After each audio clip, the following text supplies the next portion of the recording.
Hello and welcome to Breaking Through Barriers, How Sex Workers Have Survived the Pandemic, a panel discussion on how sex workers have been coping through COVID-19 and what obstacles they are currently facing. I'm Jennifer Yin, my pronouns are she and her, and I'm a student reporter with City College of San Francisco's Journalism Department. This panel discussion is part of the Democracy and the Informed Citizen Emerging Journalist Fellowship Initiative, a project of California Humanities. I am a participating fellow.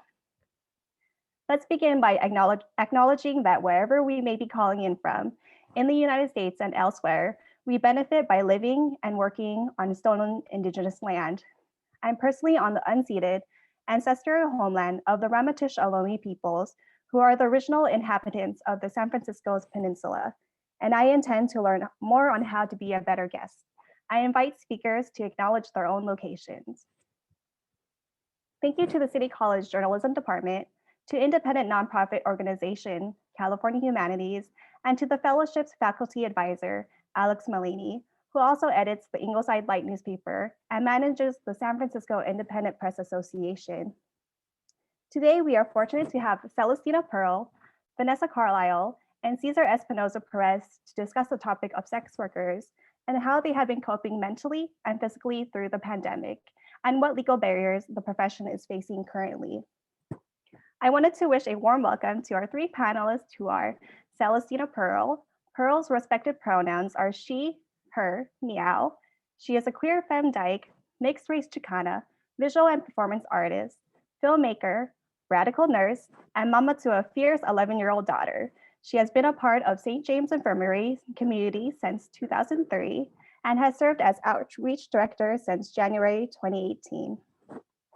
Next, we have Vanessa Carlisle, PhD. Carlisle's respective pronouns are she and they. She is an LA-based queer, polyamorous writer, educator, and consultant. With over 20 years as a sex worker, Vanessa leads trauma-informed anti-stigma workshops for college students, therapists, social workers, and others seeking to support the health and well-being of people with lived experience in the criminalized sex trade. Her essay, How to Build a Hooker Army, appears in We Too, Essays on Sex, Work, and Survival, and her novel, Take Me With You, is forthcoming from Running Wild Press in June 2021. Lastly, we welcome Cesar Espinoza-Perez. Espinoza-Perez's respective pronouns are he and him. He is a current full-service Latinx gay escort. He started sex work as a go-go dancer and has years of experience stripping and performing nude at Nob Hill Theater. He's a sex worker activist, entrepreneur, and community organizer. He volunteers with Radmission Neighbors, St. James Infirmary, and Decriminalize Sex Work California Coalition. He is also an HIV activist and advocates for unhoused people. Thank you all for being here. There will be a question and answer period for attendees at the end of the discussion. Please put your questions into the Q&A box that should appear on the bottom center of your screen. So hi, Vanessa, Cesar, and Celestina. Thank you for joining me with this discussion today on California Humanities and City College of San Francisco. How's everyone doing? Doing great. Thanks for having us. And I think Celestina and Cesar, you both are still muted. I want to hear you. Yes. Hi. Go ahead, Celestina. I'm a bit nervous right now, but I'm so happy to be here, and I'm always ready to talk about sex work. You know, it's dear to me, and yeah, I get so emotional recently with this topic. Okay, well, let's go ahead and begin with the discussion. I want to set the stage so that way the audience can know a little bit more about everyone and where you guys come from and everything. So I wanted to ask a question directly to everyone here. How did you become a sex worker advocate? And then we could start with Celestina, Vanessa, and then Cesar.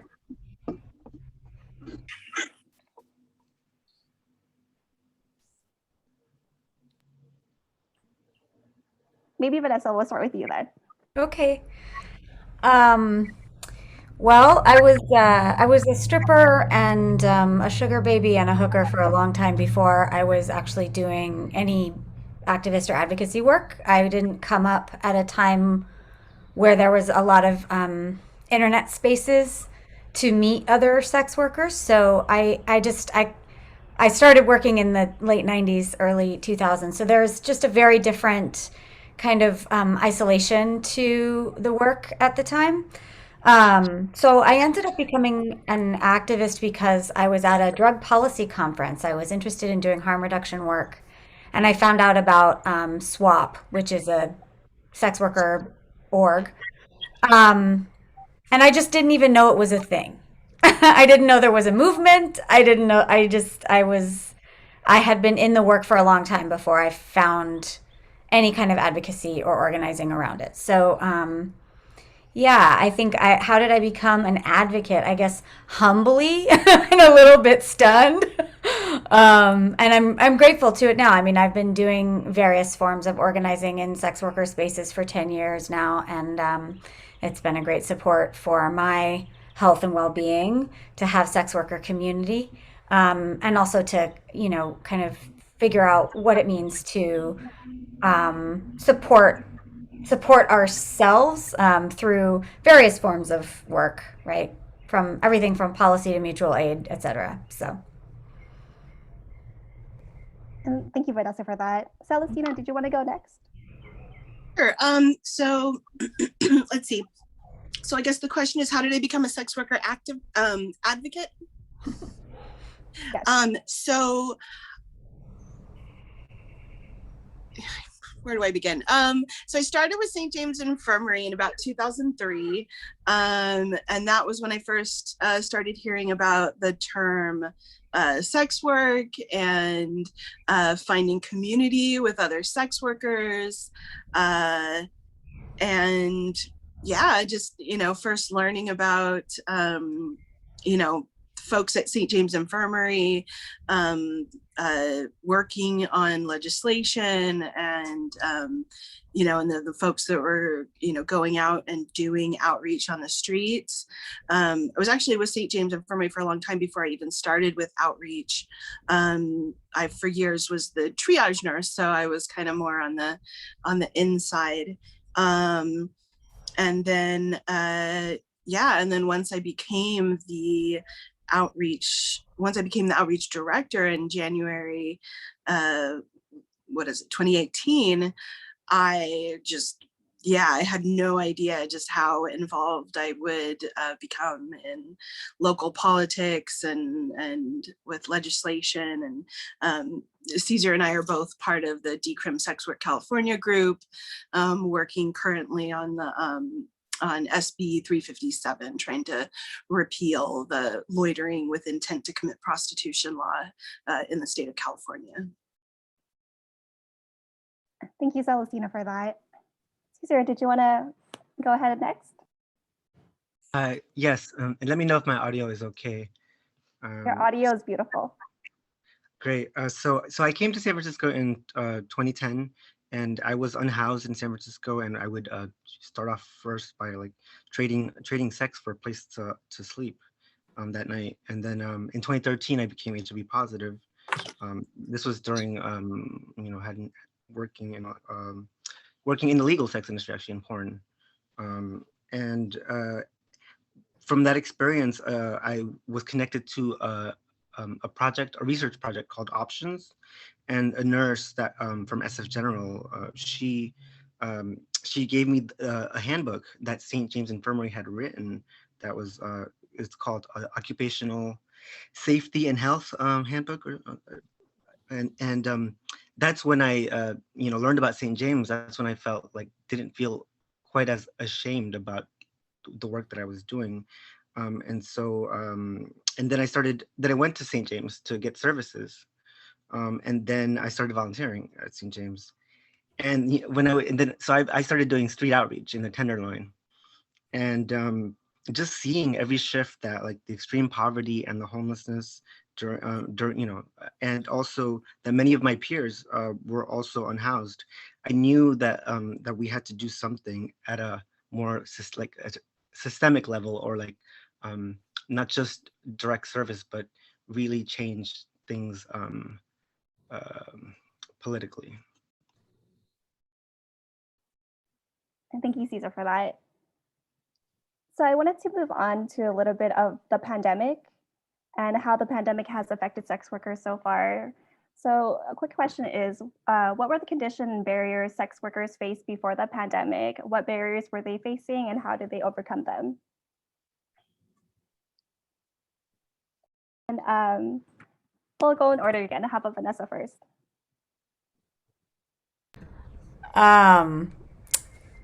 I would love some specificity on which kind of barriers we're talking about, because I feel like we could talk about almost any area of life, how being a sex worker creates barriers for you. But I also realized that you invited me to tell you where I am.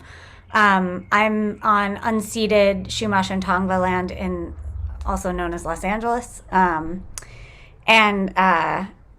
so, I mean, certainly the housing barrier is a major one, which it sounds like Cesar has a lot to say on that. I would love to hear your perspective on that.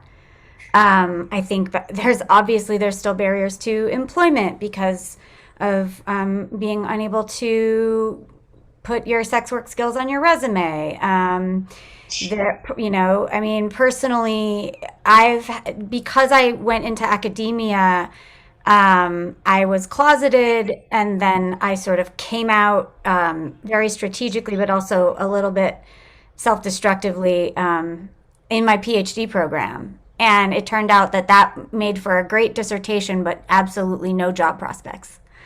And, so the job issue is huge, especially for people who want to leave. So I think that's a major one. I don't want to be too obvious, but I often feel like sometimes people forget that there's more than just casual whorephobic jokes that harm our daily lives. And that relational barriers, right? Being able to build a community around you that's loving and supportive and not going to further stigmatize you. A lot of people have problems with their families, especially, I mean, it sounds like all three of us on this panel are also queer. And so, like, you have all these other added issues around sexuality and stigmatization that are happening. So I don't know, there's a few.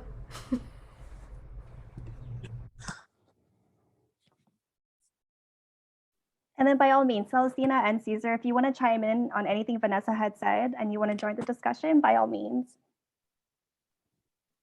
Yeah, I mean, I absolutely relate to everything that Vanessa is saying. Like going through nursing school, oh my God, like I had to be so in the closet about everything. Like I pretty much just had to be, I felt like I just had to be like undercover, like anonymous, and just, I felt really isolated, really isolated. It was very, very sex negative, very homophobic, very everything that I am. So it was really hard, to be a sex worker and a nursing student. And if it wasn't for St. James Infirmary, I know that I couldn't have done it. I mean, it was really hard. And just to know that I had like my secret society of sex workers to come and, to come and see every week, and get support myself, just to be in community with everybody. But also, I work a lot with the street-based sex workers, and, there's just, every day, having to worry about the possibility of being murdered, the possibility of being raped, the possibility of, being mugged. And, so we're out there trying to support folks who are so at the margins. And that's just the baseline, before you even bring in the extra, the extra risks involved, with the pandemic now. But yeah, and then of course, health risks. I mean, just as anybody who's sexually active may be dealing with, but but more so, for folks who are having more sex. So, folks really needing support around sexual health issues, which may be birth control, like at St. James, like folks could come in and, we would often have folks come in for an IUD, for testing and, just anything related to sexual health. And they can tell us what's actually going on in their lives, that they could be out as sex workers, whereas, many other medical care providers, they might just have to lie about what they do. They might have to lie about, their objectives and, why they're even seeking sexual health care. And, a person just can't get adequate health care when they're not able to be out about, what is going on with their body. So then, of course, add in the pandemic, and then, folks are struggling financially because, it's harder to find work online or in the streets. Initially, when folks were quarantining, there was a big scramble trying to figure out, what folks were going to do. And, I can't even imagine how terrifying that would be to have to face that decision between, making your money to support yourself and your family and paying your rent, or potentially exposing yourself to, a potentially deadly virus. So those are just some of the risks. And thank you, Celestina. Cesar, did you want to chime in about maybe some housing questions that Vanessa had? Yes. So I just wanted to say, so prior to the pandemic, we had barriers to housing. For example, it was, since we are, so sex work is actually a very broad term for many different things. So you could be an employee, but in my case, it was you're a small business. You're a small business owner, basically. And so it's hard to, when you're unhoused, it's hard to prove your income, even if you're making money, like it's kind of like a barrier in registering your business, or showing like a prospective landlord, like this is like you have to lie to your landlord pretty much, like and once, let's say, you're housed already, you can still now we're taking a risk because we can still be evicted, because by how the law is now. And also other problems that we were dealing with were the federal legislation, like Pasta Sesta, that conflated sex work with human trafficking. And that led to the closing of websites that we would use to promote, our business. And so that has and I believe Celestina talked about this maybe, that increase the street-based work in many cases. But the biggest barrier, I think, or that I just personally feel in a way, or maybe just one more barrier, is this normalized government and police violence. This the arrests are harmful and they are violent, and we've normalized it as a society, and that's what we're trying to change with the advocacy work that we're doing now at the state level. So prior, so there was also another state bill that was passed in 2019 that went into effect in 2020, and it's called Senate Bill 233, and it gives a sex worker immunity from arrest if they are a victim of when they report violence to if they're a victim of a violent crime or a witness, they can go to the police and report it and not be arrested for sex work or misdemeanors like drug charges. However, now I'm going to move into the pandemic. What I've learned, even from my own personal experience, is that when I was um, threatened by a prospective client, and I was threatened. I had to run out of the hotel. He was following me. I panicked and I called 911. Because I didn't know what to do. And they came. They searched me for weapons, searched me for drugs. I was not treated in any way like a victim.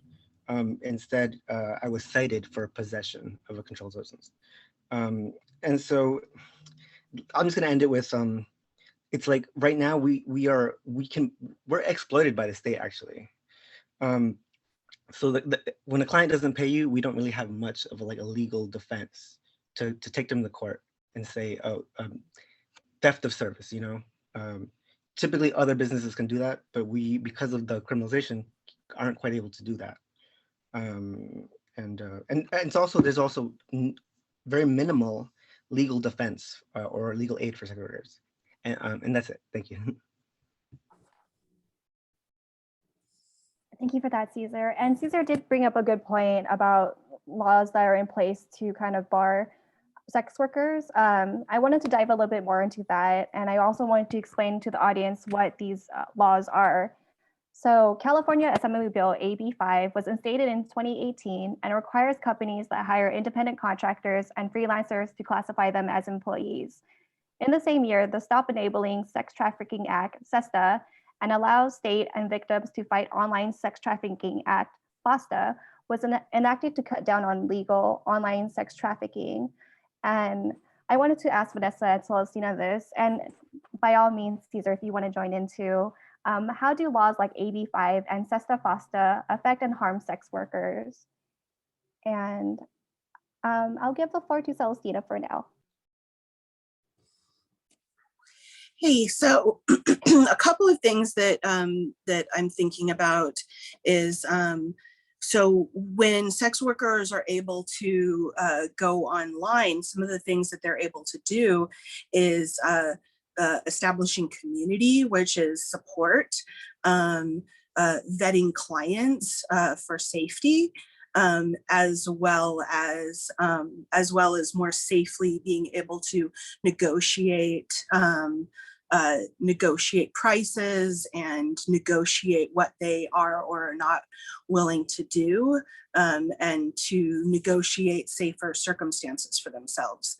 And then when all of these online websites, at least in the United States, are being shut down, then all of those levels of protection in a world that, like, as the three of us have just talked about, there's so many risks involved. And so, you take away some of the few layers of protection that sex workers have access to, and, it's a mess. It's a mess, and it really puts sex workers in a great amount of risk, including those that are in sex work coercively or against their will. So folks that are sex trafficked are also at greater risk, even though this legislation was initiated supposedly to make things safer for folks who are sex trafficked.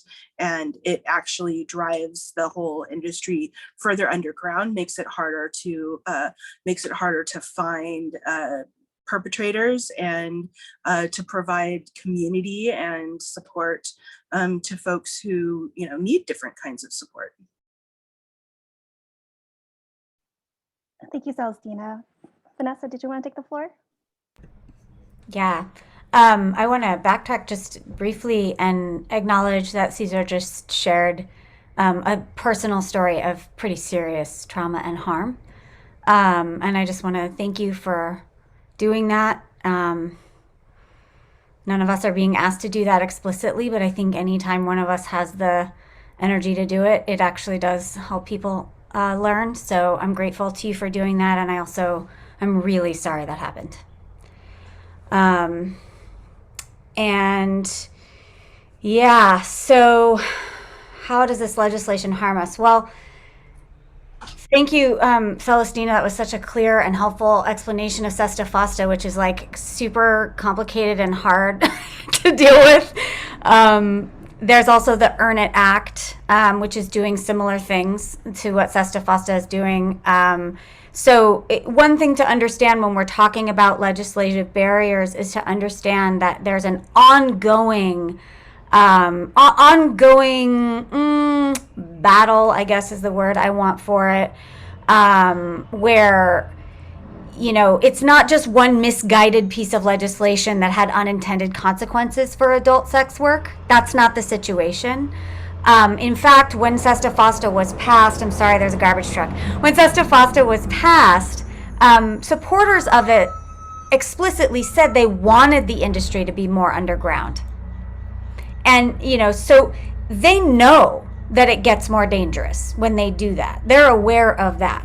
And we're not answering specific questions about stigma here maybe today, but just to remember that sex workers are a disposable population to a lot of people. People writing legislation, who want political points for protecting children will write legislation that harms adult sex workers in the name of protecting children. So there's a lot of misguided, very, very deeply prejudicial and ultimately murderous stuff going on in this legislation. AB 5 is really interesting because sex workers are kind of divided on it in sort of it's a huge population we're talking about, right? And so some sex workers were really hurt by AB 5 because it immediately siphoned their money working at a club.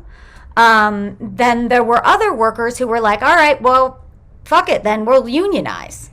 And there were people who are starting to, form more organized ways of approaching their work, especially in strip clubs, since that's a lot of who was getting press around AB 5. Because strippers all immediately went from being independent contractors to being employees overnight.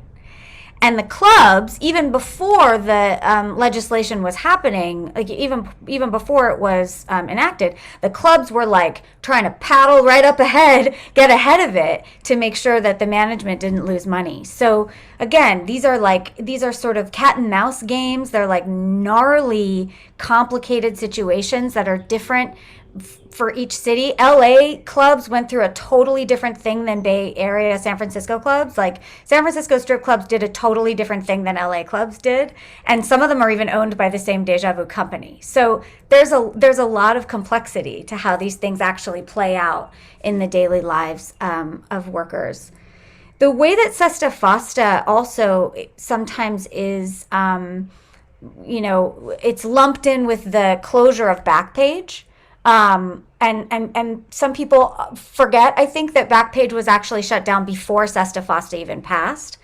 That, like I said, this is a complicated, constant battle that's happening, that has ebbs and flows. And, there's federal legislation, and then, we just got partial decrim in New York. Like there's just constantly changes going on that have immediate consequence in sex workers' daily lives. I was housing 2 sex workers almost immediately after Sesta Fosta because once their Backpage got shut down and then things got really scary, and then it was like, boom, okay, everyone in the living room, right? Because, the impact on your daily life, if your money is that precarious and you're like, what you're doing today is what's going to feed you today.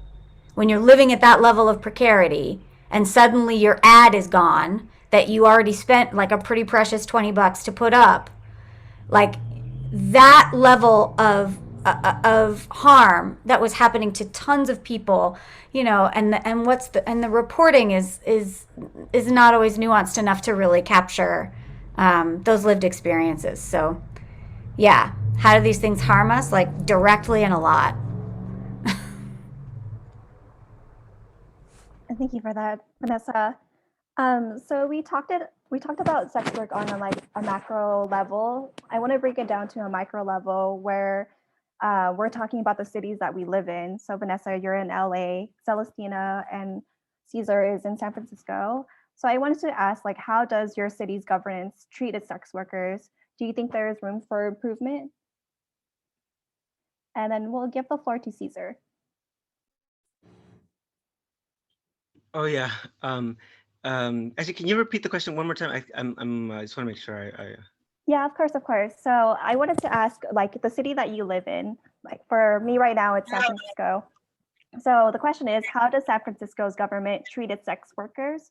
Do you think there's room for improvement? Oh yeah, absolutely. There's room for improvement. Tons of room for improvement. So I have to say, San Francisco is doing a better job with sex worker policy than like a county like maybe like San Mateo.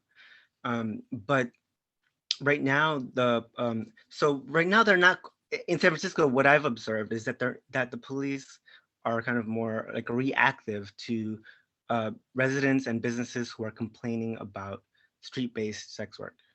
So because it is, under state law, criminalized, um, residents and businesses who think that that's gonna negatively impact their business or their property value or community, um, they will call. They call and have the police come out. And I think many times, what I think is happening is more like citations. I don't believe, luckily, it is much better now because our district attorney has decided to, for most, if like about maybe 99%, almost all, he didn't say all, but all charges like prostitution, solicitation, and loitering, the district attorney will not prosecute in San Francisco. So that is something that is helpful, that is much better compared to other places in San Francisco.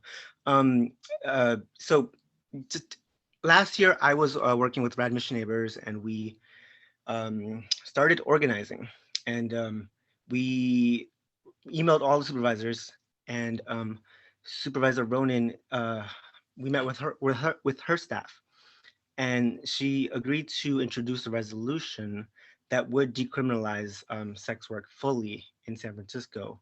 And that would lead to the next step, which would be an ordinance to decriminalize fully in San Francisco. Now, this is work that can take years. So we, it's going to take it's still ongoing. But right now we're focusing on the state because I work not just in San Francisco. I work in East Bay, North Bay, South Bay, other cities. So it's for me, I'm prioritizing the state bill right now, which is SB 357. Thank you. Thank you, Cesar. Celestina, did you want to take the floor? Yeah, so I mean, you're asking about is there room for improvement in how San Francisco treats sex workers? And of course, always. In fact, just recently in one of our advocacy groups, one of the members was saying, like some people talk about decrim as being like the ultimate goal, but really we need to be thinking about decriminalization of sex work as the first step. That I was like, yes. Like, I think, for so long, we've been so long, we've been so used to being treated like crap that, just the mere idea of having recognition and having our humanity validated seems like such a big thing, when really that should be the basis. I mean, isn't it ironic how often we hear about folks in government being busted for their dirty little secret while they continue to legislate against sex workers. In San Francisco, I do think that there is, I think that the local government is more progressive, perhaps, than other places. For instance, the outreach program that I run is largely funded by the Department on the Status of Women, which is a local city and county of San Francisco government organization And they're very supportive of the work that we do. Hillary Ronan has been very supportive of the work that we do. Chesa Boudin, our DA, has promised to not prosecute any cases of prostitution in the city and county of San Francisco. But that also doesn't stop harassment, police stings, and arrests by the police of sex workers, and all the other kind of systemic oppression that sex workers go through, especially as sex work. A lot of the most marginalized of our sex worker community tends to be the ones that are the most impacted by the systemic inequities that are enacted. So things like the what do you call it, the stimulus package, and small business support during the pandemic, even just to be able to apply for unemployment, food stamps, any kind of support like that is much harder to access, and also so it's a mixed bag. We do have support in with some of the agencies and individuals that I mentioned, and also there's so many barriers to support as well. And so I am adopting that philosophy in my mind that decriminalization, that's the goal that we're trying to inch towards, and also it's really the first step. Thank you, Celestina. Vanessa, did you want to take the floor? Sure. Yeah, I love that. I think that shift, the shift into believing that decrim can be the beginning of a longer fight is like it's a really humbling thing, because it alerts me to how low my standards have been because of how hard and bad things have been, right? There's a grief actually involved in being like, actually that's not enough, that's not going to be enough. That's actually not going to protect people who are out walking. It's not going to protect them necessarily. So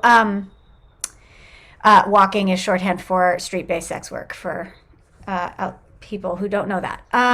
So LA is a I mean, she's just a sprawling world, right? So there's a huge porn community in LA.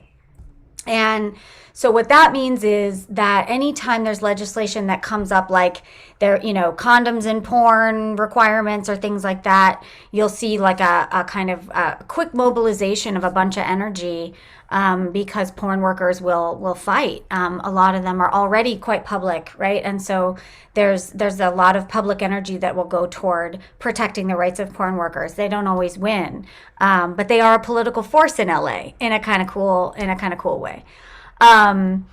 However, we don't have a brick and mortar space like St. James down here. We don't have a Callan Lord, which is a health center that has a sex worker program in New York.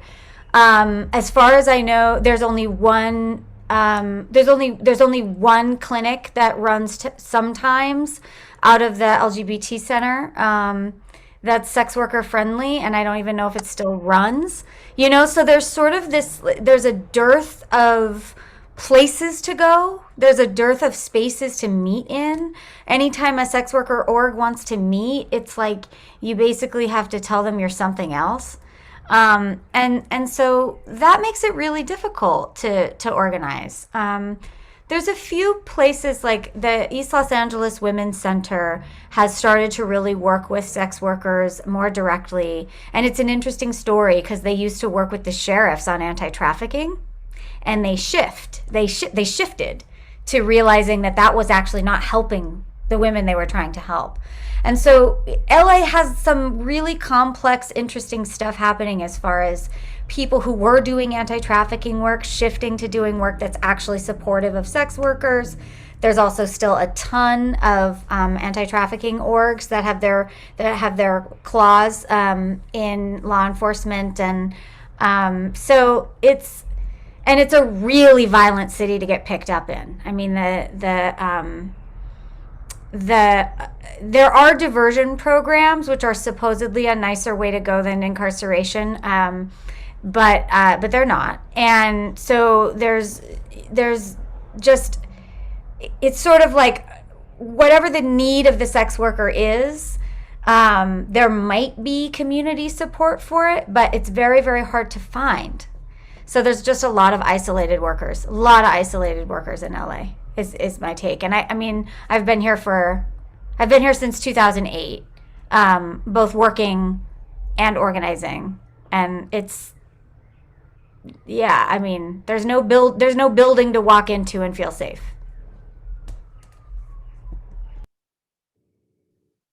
Thank you for that. So Celestina was talking about decriminalizing sex work. How do you think those goals could be attained? And if I could give the floor to Cesar. Did you ask them how or when or what was the... Those are both good questions. How do you Okay. think that criminalization could be attained, and when do you think that might be attainable? Yeah, so when it comes to at least SF, I do think the earliest would be this year, and then my prediction would be the latest would be next year, in San Francisco County. So we have a state bill right now to decriminalize loitering with the intent to do prostitution, to do sex work in the legislature now. So that it just passed the Public Safety Committee in the Senate. So I'm optimistic that we will get it passed this year. At least that one component, you know, that one is like I don't want to say partial decrim, but like one piece of one law that criminalized sex work will be repealed this year. It is the earliest, I think. If not, if we don't win this year, that particular piece, then I think, you know, next year we'll be better prepared. And I can't really comment on the other two because that's I can't say anything about the other two yet. Thank you. No worries. Thank you, Cesar. Celestina, did you want to take the floor? Sure. I mean, I think that there is a lot of momentum right now that I'm hoping that we are riding on. And so, you know, I do feel like now is the time to push for it. You know, there's a lot of momentum towards police reform. We just recently passed SB 357 through the Senate Public Safety Committee, and I was pleasantly surprised to see that almost all of the bills going through the Public Safety Committee, which did have a lot of support, were a lot of police reform, legal system reform kind of bills. So I do feel like now is, you know, people are, you know, even people who you would not have, you know, previously thought of, just your average cis white heterosexual middle class male being like, you know, this is insane, you know, we need to stop all of these people from being murdered by the police. So I feel like police reforms, the momentum is there. Issues around decarceration, issues around prison reform, issues around what some people are calling defunding the police, which I'm for any way you want to spin it, but you know, I think people are a little more comfortable talking about it in terms of diverting funds towards community towards more community-based solutions. And so I feel like all of those things across, in pockets across the country, I think are really building a lot of momentum for, and of course, I think, it's like spreading like wildfire in terms of legalizing cannabis. And I feel like that momentum is also helpful towards decriminalization of sex work. And I think the important thing is that sex workers' voices are heard, continue to be heard, and are uplifted and respected, and that legislation like FOSTA SESTA being enacted without the voices or consideration for the actual lived experiences of those most impacted, that needs to change. And I feel like there's more momentum for that as well. So yeah, I don't know if that really answers your question exactly, but I feel optimistic, and I feel like there's momentum. So I definitely feel like that intersectional support, from different organizations that are essentially supporting greater freedom for those most marginalized, I think, and more support, I think is a good thing towards supporting decriminalization of sex work. Thank you, Celestina. Vanessa?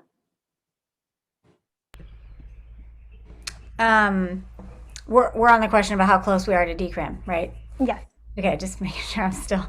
I think this question's interesting partly because it really depends whether I'm looking back at work that's been done or if I'm looking forward to what needs to get done. So, there was a move to decriminalize prostitution in the 90s in San Francisco as well.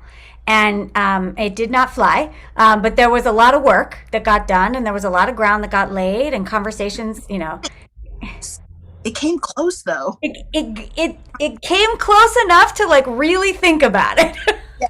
Yeah. And so it's like all of that work is the foundation for all of this work, right? Like things that were happening in the 70s was the foundation for the 90s, was the foundation for, so we have all of this kind of awesome waves of awareness, waves of activism, that have happened, that have brought us to where we are now. And I think a lot like any kind of legalization or decriminalization movement, it is going to be small places start. They show that it can work. They show that it has positive outcomes. Then we get larger, right? So we start municipal, then we get counties, maybe then we get states, maybe then we get more states. That I actually do think that that's sort of the rollout that we're going to see. And I did not know. I mean, when I first started doing any kind of activism, I didn't know if it would happen in my lifetime because of how dark it was 10, 15 years ago when it comes to this conversation. The fact that decriminalization, I don't have to define it every time I speak it anymore is kind of awesome. And like, that's a new moment in a way. So that momentum, that optimism, I'm with it. I'm on board with that. I think it's real, and I think we need it in order to keep doing what we're doing. On a dark day, I feel it as never enough, not enough. As long as there's cops, there's just, as long as there even are cops, as long as a punitive system exists, I think sex workers, and particularly Black trans women in the trades, are going to be people who are sort of telling us always it's not enough, right? So I think that there's sort of there's a way that we can have joy about like larger big picture stuff, and obviously policy is that, and then sort of consistently in the peer support world where we're doing harm reduction or direct service, there's also the weight constantly of just how many people's daily lives are not yet positively affected. So I think balancing those things you know, is sort of key to being able to keep working. But we're closer than we've been for a long time. Thank you, Vanessa. So I do not want to ignore the attendees that we have here too. So I wanted to get to the Q&A questions, like people within the participants. So we have an anonymous attendee, and their question is for everyone here. What are the panelists' opinions on dealing with sex trafficking and protecting children and everyone from violence? What about Pornhub and their lack of protecting victims who had videos posted against their will? And then I'll give the floor back to Cesar. Sorry, I'm trying to find that question. Where is it? I just want to make sure I'm dealing with the correct. Oh, what are the panel's opinions on dealing with sex trafficking and protecting children and everyone from violence? Yeah, I'm 100% 100% in support of fighting human trafficking. Definitely. I mean, I was with Base Swan. We were attending the San Francisco Mayor's Task Force on Anti-Human Trafficking, you know, as part of the Sex Worker Policy Committee. And so, yeah, we definitely don't, you know, I don't want to, you know, I don't want anybody to be human trafficked. I don't want to be exploited also at the same time, you know, by these harmful laws. And so, let's see here, and protecting children, oh, absolutely, protecting children. I think that actually almost goes, for me, my opinion about this is that our system right now, this punitive system, this system that just enforces laws, is not synonymous with public safety. I think we need to create something new that is actually about public safety, that is not about policing.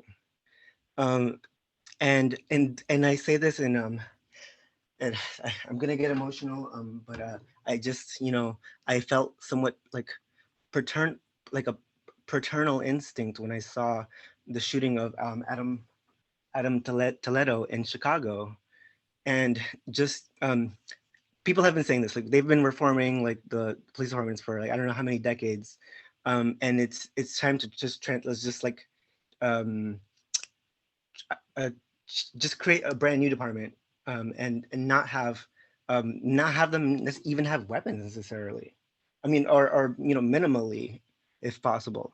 And then let's see here, everyone from absolutely, I'm nonviolent. You know, I don't, you know, unless I'm being attacked, right? Like I have to defend myself. But and what about Pornhub and their lack of protecting victims who had videos posted against their will? I don't think I know too much about this particular topic, Pornhub. So I don't think I could, like, you know, give a really good opinion on this because I'm not too well informed on this. No worries. Thank you for your participation, Cesar. Celestina, do you want to take the floor? Sure. Yeah. One of the things that comes to mind for me is that I feel like there is really I would say urgent need to separate the two issues of consensual sex work and non-consensual sex trafficking and trafficking of children. And I feel like decriminalization would free up a lot of resources and go a long way towards reducing harm, to separate those two issues. You know, I mean, you wouldn't say that sex itself should be illegal because pedophilia exists. You know, I mean, that just makes no sense. You know, so because there are people that do perpetrate harms, that some people who engage in similar activities, but in a way that is consensual. To conflate the two, I think, really does a lot of harm to sex workers and to folks who are trafficked, because even folks who are trafficked are losing, get caught up in the legal system and treated as though they have done something wrong, when a person receiving money for services shouldn't be viewed as shouldn't even be viewed as an issue, really. So so I think, as far as talking about the issue of children and trafficking, coercive and non-consensual trafficking, I feel like we just really need to separate those two issues. Because nobody is in support of rape. Basically, nobody is saying, like, let's exploit people and let's harm people. Even the people who are committing those harms don't feel that way. Obviously, they're trying to stay further underground. So we need for people to be supported in living their best lives. So if that means supporting people who are making consensual decisions and supporting folks in basically harm reduction in communities in sex work, or if that means supporting people to get out of the sex industry, if that is what they choose, or if that means supporting people to supporting children, getting into a safer situation, or adults who are being trafficked getting into a safer situation. And then that brings in the whole issue of immigration reform stuff. But I definitely feel like, the issue with Pornhub is just kind of a completely different issue. And that could probably be its own whole panel discussion. But yeah, I think it's important to keep in mind that when we say sex work, we're talking about consensual sex work. And when people talk about trafficking, they're talking about non-consensual, the difference between sex and rape. Thank you for that, Celestina. And lastly, we have Vanessa. Yeah, I wanna start by just acknowledging that the concern around trafficking is obviously like a kind of basic humanitarian concern that everyone here shares. The kind of the stats that we actually have about youth in the sex trades indicate that the majority of them are queer kids who had to leave home, or kids who were having abuse happen at home, who find each other and stick together. And so the model of trafficking, that is the like big bad trafficker who steals the children and traffics them, that's actually far less common than young people who were harmed through homophobia or abuse finding their way together. Those young people still get caught up in the system, and they get harmed in the system, and they were harmed at home, they're harmed in the system. So when we talk about protecting children, I have very strong feelings, I have personal experience, like, fix your homophobia first, right? Like, I don't even know. It's like, I get very, like, it's not on sex workers. We protect our own. We actually work really hard to take care of ourselves and each other. I have dealt with many people who were prior to their 18th birthday, and we work together to make sure that people are as safe as possible. So that's one issue. Another one is that harm reduction as a philosophy needs to be part of all of these conversations. We just had this new SB 57 that's kind of working its way through, that's going to open up the possibility of doing pilot programs to make safer injection sites. You want to see a reduction in harm in young people's lives, make it safe for them to use what they use or stop using what they use. And it's not safe for them either way. So that's, I think, also a big part of the question. Pornhub, you need your own panel for Pornhub because it's a super complicated situation. It is simultaneously one of the only ways that lots of people can get their porn paid for and seen, and a site of a lot of exploitation and totally fucked up stuff. And I hope it's okay that I'm cussing. So Pornhub is a very complicated place. Yes, obviously, people having their images posted without their consent is terrible. It's not okay.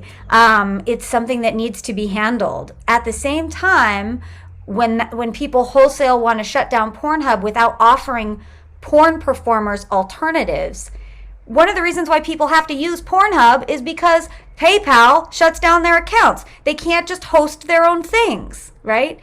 So we have all of these ways that we've made it really, really hard for sex workers to just do what they do in peace. And then when harm happens in those scenarios, it's actually sex workers who are the front line of handling that harm. And yet here we are also the people who are being asked to solve the social problems that caused it in the first place. Why? That's my question back at you. Thank you for that, Vanessa. And so we're at the hour right now, so I'm sorry to any of the participants that had submitted their questions. I wish we had more time, and this conversation was amazing and enlightening and really eye-opening, to say the least. Alex, do we have any more time to give to the panelists so they could say a closing remark? We're out of time. We're over time. We have to wrap it up. Okay, well, I personally thank you, Vanessa, Celestina, and Cesar for being here. And hopefully we could get that other panel discussion going on regarding Pornhub. That is a good idea. So I want to say thank you. I just wanted to say real quick, if anybody has any further questions, they're welcome to contact me at my email address. That I'm fine with it shared. Okay.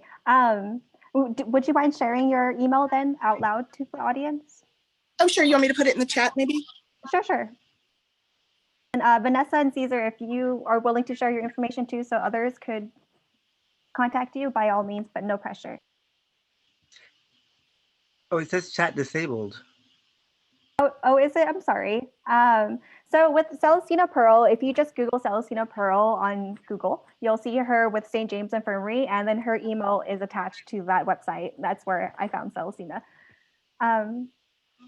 Yeah, you can find me pretty easily at vanessacarlisle.com or contact me on, socials or whatever. Please do find me. I'm happy to continue the conversation always.